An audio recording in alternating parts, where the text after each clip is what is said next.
right. Well, good afternoon. A few items to pass along, and we'll get right to your questions. So as we announced yesterday, Secretary Austin is traveling today to Fort Bragg to welcome back the soldiers of the 18th Airborne Corps who deployed to Germany in February in support of U.S. Army Europe and Africa to assure our NATO allies and to deter Russian aggression. The Secretary will thank them for their support to our NATO partners and will also express his gratitude to their families for their support and for the sacrifices they continue to make for our nation. Separately, U.S. and Republic of Korea units began Exercise Vigilant Storm yesterday, which is a training event that will enhance combat readiness and interoperability for all units involved. Approximately 240 aircraft and thousands of service members from the ROK Air Force, U.S. Air Force, U.S. Marine Corps, U.S. Navy, and U.S. Army will participate in this training. This year's event, which was long scheduled, will strengthen the operational and tactical capabilities of combined air operations and support our strong combined defense posture. Looking ahead, Secretary Austin will attend the U.S. Space Force Change of Responsibility ceremony tomorrow at Joint Base Andrews, which will include a retirement ceremony for the Space Force's first Chief of Space Operations, General John W. J. Raymond. Secretary of the Air Force Frank Kendall will officiate the Change of Command Responsibility ceremony, where General Raymond will relinquish office to U.S. Space Force General Chance Saltzman at 10:30 a.m. Secretary Austin will provide remarks and recognize General Raymond for his many years of dedicated service to our nation. And finally, Secretary Austin looks forward to hosting his Republic of Korea counterpart, Minister of National Defense Lee Jong-sup, on Thursday for the Republic of Korea Security Consultative Meeting here at the Pentagon. The purpose of this annual consultative meeting is to serve as a venue to discuss and affirm national commitments toward the continued development of the ROK-U.S. alliance in a mutually reinforcing and enduring manner. We'll have more information to provide on that in the coming days. And with that, I will take your questions. We'll start with Tara, AP. As some other Western officials have noted, that Iran is intent on supplying Russia up to 1,000 additional munitions, including ballistic missiles and additional drones. Yep, thanks, Tara. So we've seen the press reporting on that. I don't have any specific information to provide. We do know that Russia has provided, Iran has provided Russia with UAVs, which we anticipate they'll likely seek more of those.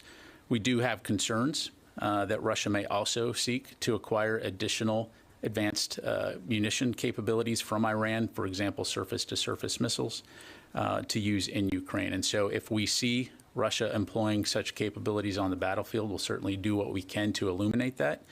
I would say that this just is indicative, though, regardless, the relationship between Russia and Iran, of their continued collusion to attack Ukrainian citizens and sustain Russia's illegal occupation.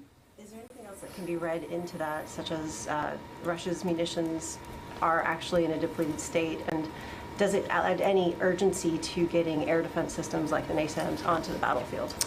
Well, I think it does speak to the state of Russia's munitions capability. We've said before that we assess that they continue to experience supply shortages when it comes to munitions, particularly guided munitions. It also is indicative of where they're seeking munitions from countries like North Korea and Iran, which says a lot about the kind of company they keep and where they stand in the world right now in terms of isolation. In terms of air defense capabilities, this continues to be a priority for the U.S. government, for the Department of Defense to work closely with the Ukrainians, with our allies and our partners to try to get them additional air defense capability. As you highlighted with the NASAMS, we expect those to be delivered very soon. Again, we'll allow the Ukrainians to announce when those arrive in country, but we're going to continue to look at other ways that we can support them. In addition, Secretary Austin continues to speak frequently with his partners and our allies, his counterparts, to identify what other capabilities might exist within their own stocks or within their own defense industrial bases to be able to support Ukraine in that regard. Thank you. Laura. Thanks for doing this. There have been some reports that Iran is poised to carry out attacks in Saudi Arabia and in Iraq to distract from the domestic protests, and that the Saudi and U.S. military has raised alert levels there. Can you confirm these reports, and do you have any additional information to share? Well, as you know, I'm not going to talk about specific force protection levels. I can say that we do remain concerned about the threat situation in the region. We're in regular contact with our Saudi partners in terms of what information they may have to provide on that front. But what we've said before, and I'll repeat it, is that we will reserve the right to protect and defend ourselves no matter where our forces are serving, whether in Iraq or elsewhere. Can you confirm that there is a specific threat? I'm not going to have anything beyond what I've provided. Thank you. And just as a different question, can you give us an update on when the NASAMS is going to be delivered to Ukraine? Again, we expect them to be delivered relatively soon. I'm not going to be able to get more specific than that. And for operation security purposes, we'll allow the Ukrainians to announce when they've arrived and when they're operational. Thank you. Okay, let me go to the phone here real quick, and then I'll come back to the room. Howard from Warzone. Thanks, Pat. Got a question. A Russian hacker called Joker claims to have accessed the Ukrainian Delta command and control system.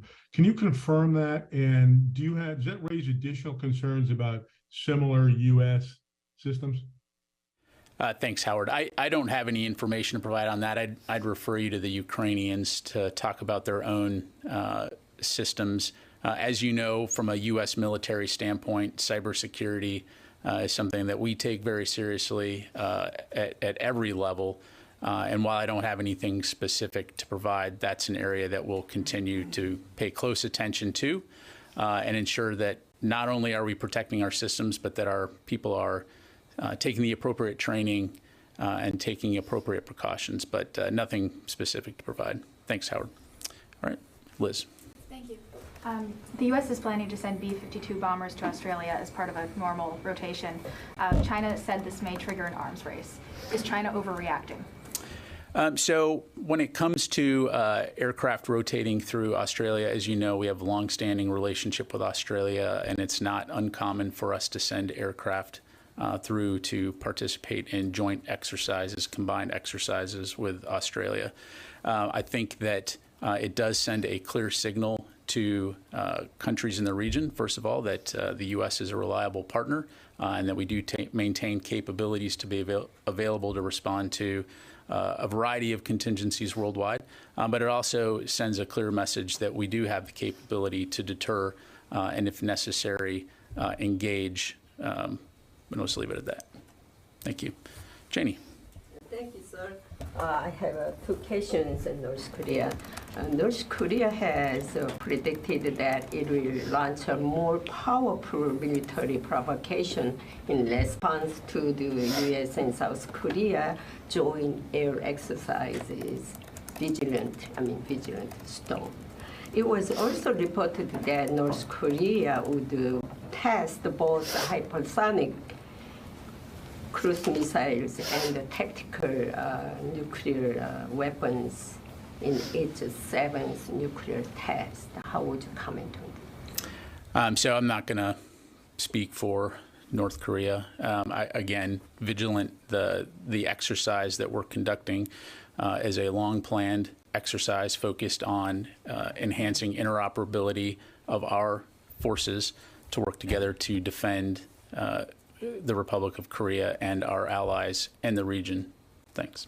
If North Korea actually uses nuclear weapons, will the United States be ready for preemptive strikes before North Korea uses nuclear weapons? Thanks, Jane. I'm not going to get into hypotheticals, but thank you. Sir. To follow up on the NASAMS question, is the Pentagon in discussion with Raytheon or Kongsberg about any contractors that would be needed to set up the system as it goes in country? And then I've got another question, a separate matter. We can get back to you on the specifics of what role the contractor plays in that. Certainly, as you highlight, it is a relationship working with contractors to ensure that the systems are in place, that training is provided, but we'll get back to you on that. And Is there any update on Starlink? Is the Pentagon still in discussion with Starlink and other providers for satellite SATCOM, or is that ended? Can you provide any update on contracting? Sure. What I would say is that we continue to discuss Ukraine's satellite communication needs with Ukraine and companies like SpaceX and others. I have no announcements to make today in regards to any potential contracts or future agreements. As you know, on Friday, we did announce that we would be delivering 4 SATCOM antenna to Ukraine to support their satellite communication needs, but nothing new to announce today. Thank you. Ro. Thank you very much, General. I want to ask you about the U.S.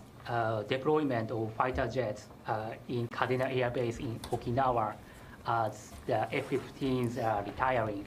The Japanese Ministry of Defense said today the U.S. is considering options to deploy more capable aircraft to Kadena permanently.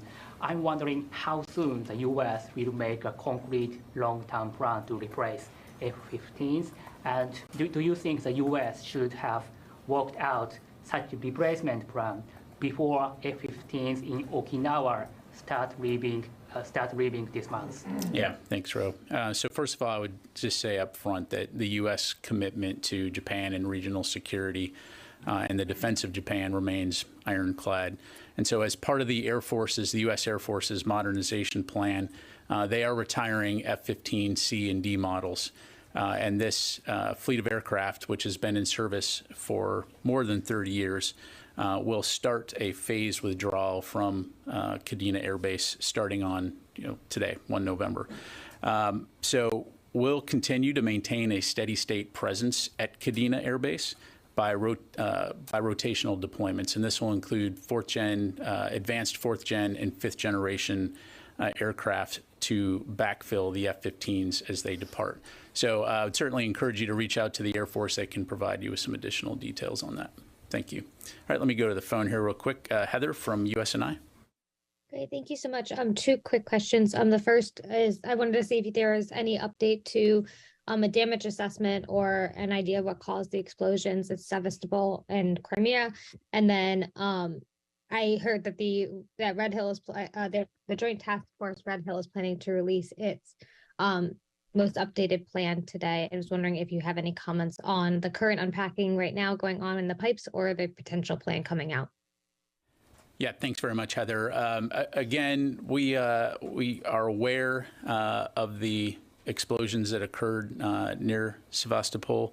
I don't have any information to provide specifically in terms of the situation there.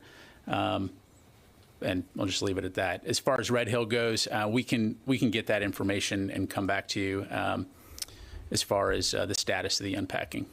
Thank you. Okay, sir. Hi, thanks. Travis Tritton with military.com. So the military has personnel inside of Ukraine who are doing weapons inspections now. I'm wondering what the rules of engagement for those personnel are if they're fired on by the Russians or if they're targeted by the Russians. Yeah. So as mentioned, we do have small teams that are comprised of embassy personnel that are conducting some inspections of security assistance delivery at a variety of locations. And again, this is part of a broader effort of the U.S. government to track U.S. provided capabilities and to prevent the illicit spread throughout Eastern Europe.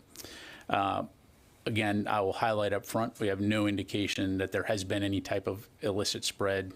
The capabilities that we provided to the Ukrainians are being used effectively on the battlefield. In terms of personnel that are conducting these inspections, my understanding is they would be well far away from any type of frontline actions. We are relying on the Ukrainians to do that. We're relying on other partners to do that. Essentially, that would not be the case for U.S. personnel. So again, that is something that will continue to ensure the safety and the welfare of our folks that are doing this. But the point being, they're not going to be operating on the front lines. So up until this point, there haven't been any U.S. troops inside of Ukraine, and now we do have U.S. troops inside of Ukraine.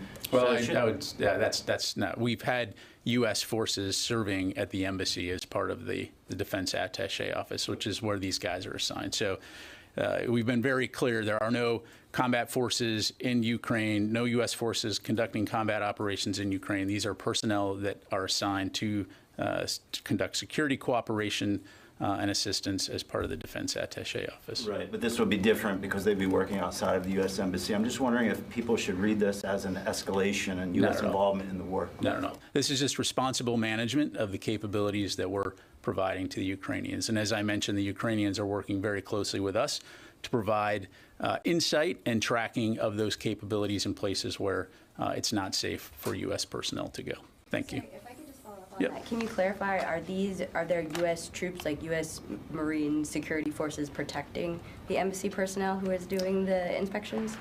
We have U.S. Marines at the embassy doing normal U.S. Marine type guard duties, but my understanding is that, to your point, these are not combat squads that are going out. These are personnel that are going out in areas where they're not going to be in harm's way to conduct these types of inspections. Again, to put this into context, if you've got capabilities that are at a logistics node being tracked before they go into country, then when they come into country and they're delivered to the Ukrainians, and then they are at their own logistic nodes tracking those and then dispersed out to the front lines, our folks are not going to be on the front lines.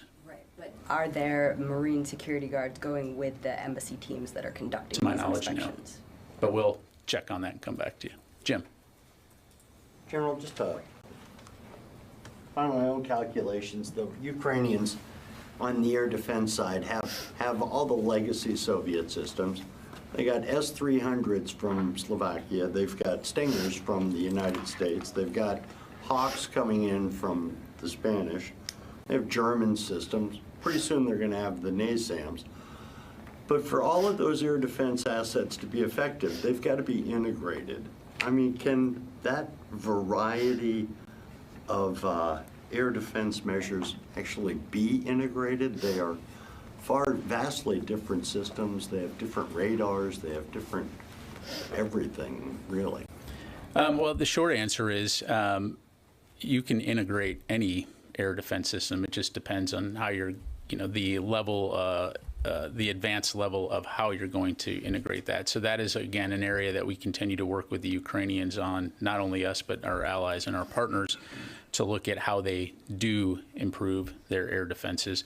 But I would submit to you, they've demonstrated in many cases that they've done a very good job of integrating air defenses, particularly, for example, when it comes to taking down a significant percentage of the Iranian drones. But again, that'll be an area that we'll continue to work with them on. Do we have contractors? Are there contractors in Ukraine working this problem, or is not that to my knowledge, something no. outside? Not to my knowledge. Yeah. Thanks. Sir. Thank you. So two questions. So the U.S. has mentioned that the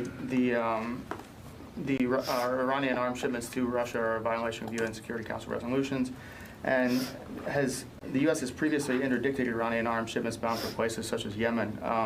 Are U.S. forces working to intercept Iranian weapons bound for Russia? Yeah, so I don't have anything to announce today in regards to any type of U.S. military interdiction of Iranian weapons.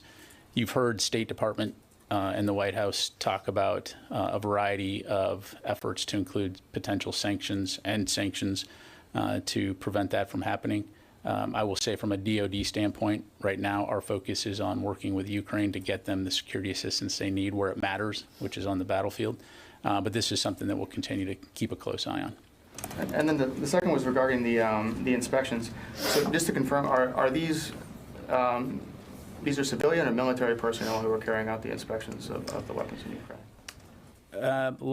It's embassy personnel. Let me get back to you in terms of the specific composition, as much as we can, obviously within Operation Security. And it was mentioned, I think, that the inspections have been going on and then they were halted and then they resumed. When were they halted and why did that happen? I'll have to get back to you on that. Sure. Thanks. Okay, let me go back to the phone here. Joe Gould, Defense News. Okay, thanks so much. question on air defenses. The Vampire systems, the commitment to provide Vampire systems was announced going back a couple of months, but nothing's been finalized. What's the time frame around that, and what's the level of urgency given the drone threat at present? Thank you. Yeah, thanks very much. As mentioned, air defense continues to be a priority. It's something we're going to continue to stay focused on and work as quickly as we can. When it comes to the Vampires, we do expect a contract award within the next few months. And then right now we're anticipating delivery to be mid-2023. Thank you. All right, let me go to Alex from Newsweek. Hey, thank you for doing this today. So my question, a few weeks ago, CNN's Fareed Zakaria asked Secretary Austin a question about potential Russian nuclear weapons use. In his response, Secretary Austin said that the guy who makes that decision, it's one man. There are no checks on Mr. Putin. Just as he made the irresponsible decision to invade Ukraine, he could make another decision. Does this assessment reflect the understanding of the Pentagon? And if Vladimir Putin gives order to use nuclear weapons, whether tactical or strategic, is there really no way for anyone in Russia to potentially stop such an order from being carried out? Yeah, so, we continue to take President Putin's rhetoric very seriously. It's something we continue to monitor closely. As Secretary Austin also said, we have no indications that President Putin has made a decision at this time to employ nuclear weapons. But again, it's something that we're going to watch very, very closely, continue to keep the lines of communication open with our allies and partners. So we'll just leave it at that. Thank you. Sir. I was curious to follow up on the question of Iran supplying munitions and go back to when the U.S. warned that Russia was reaching out to China and North Korea for different munitions. China and North Korea both denied supplying, and I wondered if that remains the case. Does the U.S. believe that China and North Korea have at any point supplied weaponry or other equipment to Russia's war? So we don't have any indications at this time that China has supplied or is intending to supply any capabilities to Russia. We do know, as we previously mentioned, that Russia has solicited weapons or ammo, rather, from North Korea. And so that's obviously, I've seen the North Korean denials of that. Let them speak for themselves. But it is our assessment that Russia does continue to seek arms from North Korea and from Iran. Thank you. Okay, let me go back out to the phone here. Jeff Schogel, Task and Purpose.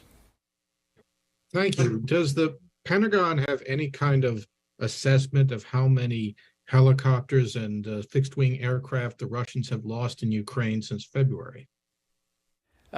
Thanks, Jeff. I don't have any numbers to provide from the podium. Thank you.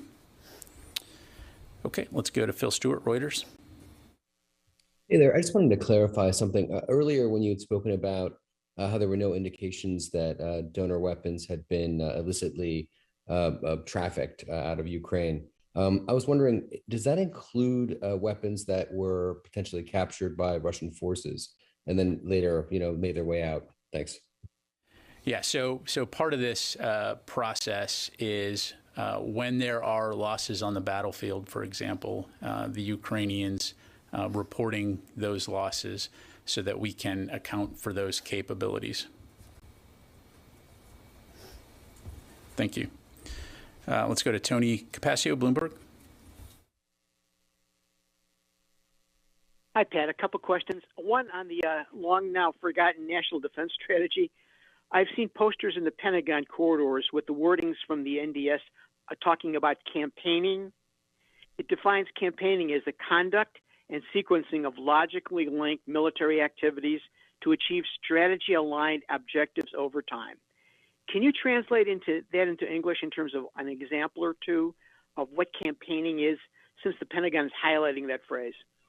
Sure. Thanks, Tony. I mean, that seems perfectly clear to me. So And it's exactly what it says in terms of campaigning. And so if you think of individual activities, engagements, the sum of those parts to achieve operational objectives or strategic objectives is really what campaigning is all about. And so, for example, as you look at the fight in Ukraine right now, and you look at the individual battles that Ukraine is fighting, the campaign is the broader strategic or operational effort. And so for the national defense strategy, as we look at carrying out that strategy and addressing our pacing challenge, China, the plan makes clear that the kinds of activities that we undertake will contribute to the ends that we desire, which is a free and open Indo-Pacific,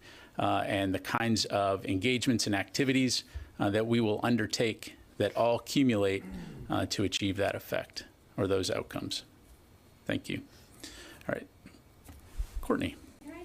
On your list that you're going to get back to us on the military personnel who are doing these inspections, if it's possible, if you can provide the information about, whether they're military or civilian, when the inspection started, like stopped and started, as somebody asked, and then just any kind of a rough idea of like how many personnel there are, how many of these inspections they've been doing, like, are they actually kind of going to the front lines? And also, are they doing these in person, or are there virtual ones?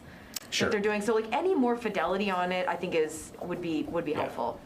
Absolutely. I'd also point you to the transcript from the background briefing that was conducted yesterday with a senior defense official that talked through addressed some of your questions in terms of employing capabilities, virtual capabilities, for example, in terms of working with the Ukrainians to get the information. But we'll certainly put something together. Again, I think what we're trying to figure out is just like when these restarted and just how many people, because if I'm not mistaken, some of our European allies have been doing this for a while. So I'm trying to get a sense of just how long it's been happening and how substantial it is. And also, the other thing I'm still not clear on, if you can provide more fidelity in this large RTQ that we're asking you for, is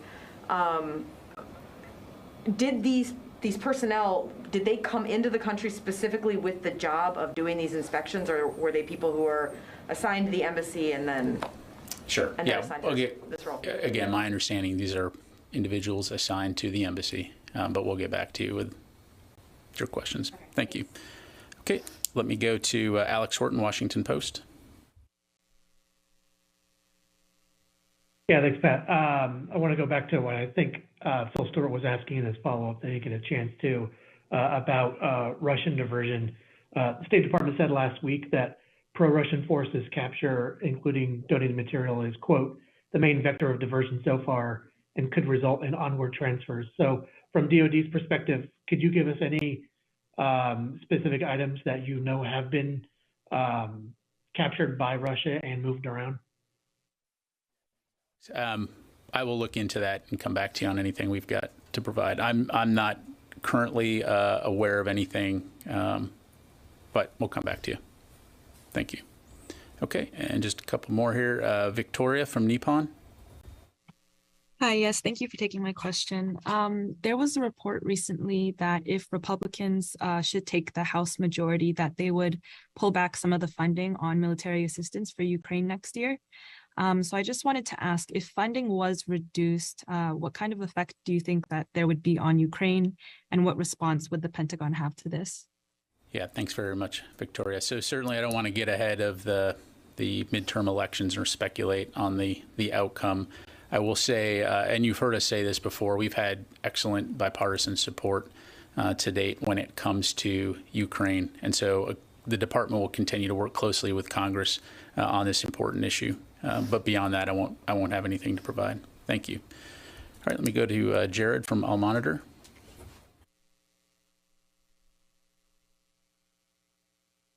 Hi, sir. I was just wondering if you could clarify about this regarding this report about Iranian threats to Saudi Arabia and Iraq. You mentioned that the U.S. remains in communication with Saudi counterparts about what more they might be able to offer. Have the Saudis provided anything to the U.S. that would, over the past few days, that would be a cause for concern in this regard? Yeah, thanks, Jared. I'm not going to have any additional information to provide. Again, we continue to communicate regularly, and yeah, I'll just leave it at that. Thank you. Okay, and then the last question will go to Tina Sonli from Turkish News. Thank you very much for the briefing, General Ryder. My question is about the U.S. military deployments to Greece. Some press reports in Greece say the U.S. is planning to send 600 soldiers as well as 1st Army Aviation Brigade, mainly consist of attack helicopters, from the Fort Hood, Texas to the Alexandroupoli port in Greece. Are these reports accurate? Does the DoD confirms these reports? Thank you. Thanks very much. I'm not tracking anything at the moment, but we'll look into that and come back to you. Okay. And final question goes to Louis. Can you tell us when the monitoring of weapons to Ukraine began? Yeah, so I think Courtney asked that question, so we'll look into that. So was it prompted by the State Department's announcement last week, or is it already? So this is my understanding. This has been an ongoing effort, right? And so State Department announced the plan this week. But my understanding is that the plan's been in development for a while, but we'll get back to you on those specifics. And a senior official said yesterday that DoD was conducting hands-on training with Ukrainian military forces so that they could gather data in areas where the U.S. personnel could not go. Is that a training program that's taking place inside Ukraine, or is that something that's taking place outside of the country like we're seeing with the other weapons systems? Yeah, let me get back to you on that. Thank you. Okay, thanks very much, everybody. Appreciate it.